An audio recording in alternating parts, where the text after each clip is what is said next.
मार्केटवाडी प्रकरणावरून शरद पवार पहिल्यांदाच ईव्हीएम बाबत बोलले. यांचं आश्चर्य वाटल्याचं विधान मुख्यमंत्री फडणवीस यांनी विधानसभेत केलंय. राम सातपुतेंनी मार्केटवाडी परिसरामध्ये 22 कोटींची कामं केल्याचंही मुख्यमंत्री फडणवीस यांनी नमूद केलं.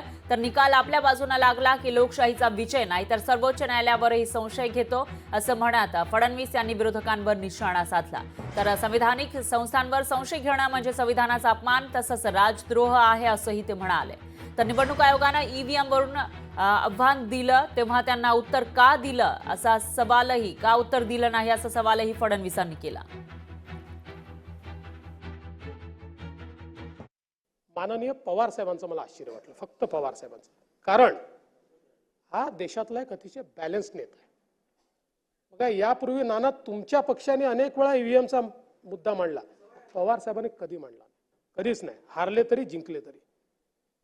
यावेळी मात्र पहिल्यांदा पवार साहेबांनी एक नवीनच लॉजिक आणलं. म्हणाले ईव्हीएमचं सेटिंग असं झालं आहे की छोटी राज्य आम्ही जिंकतो, मोठी राज्य हे जिंकतात. जम्मू काश्मीरमध्ये तिथले जे मुख्यमंत्री आहेत उमर अब्दुल्ला यांनी सांगितलं हे ईव्हीएम वर बोलणं सोडून द्या. हे त्यांना सांगितलं, सल्ला दिला. ममता दीदींनी पण सल्ला दिला. व्हीव्हीपॅट म्हणजे बॅलेट पेपरवरचं मतदान आहे. आपण प्रत्येक जण मतदानाला जातो, आपण बटन दाबतो.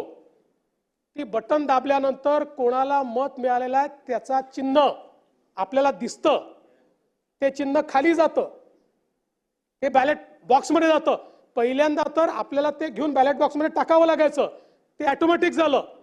ते बॅलेट बॉक्समध्ये जातं आणि ईव्हीएमच्या गिनतीनंतर रॅन्डमली व्हीव्हीपॅटची पण गिनती केली जाते आणि हे दोन जुळलं तरच निकाल जाहीर केला जातो. त्यामुळे आता केवळ ईव्हीएम नाही आहे, बॅलेट पेपरवरचं हे व्हीव्हीपॅट आहे.